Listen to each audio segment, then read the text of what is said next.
আপনি কি কখনো স্বপ্নে মদিনা শরীফ দেখেছেন?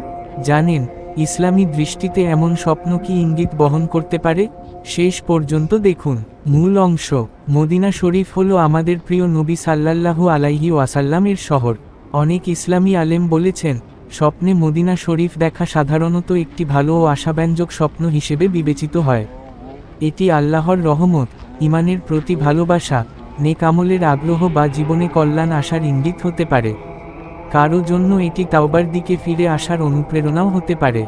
তবে মনে রাখবেন, স্বপ্নের অর্থ ব্যক্তি, তার অবস্থা এবং স্বপ্নের বিবরণের ওপর নির্ভর করে ভিন্ন হতে পারে। তাই কোনো স্বপ্নের ভিত্তিতে নিশ্চিত সিদ্ধান্ত নেওয়া উচিত নয়।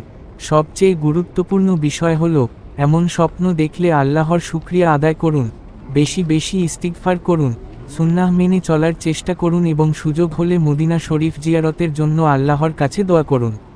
আল্লাহ আমাদের সবাইকে মদিনা শরীফ জিয়ারতের তৌফিক দান করুন। আমিন। ভিডিওটি ভালো লাগলে লাইক, শেয়ার এবং ইসলামী আরও ভিডিও পেতে সাবস্ক্রাইব করুন।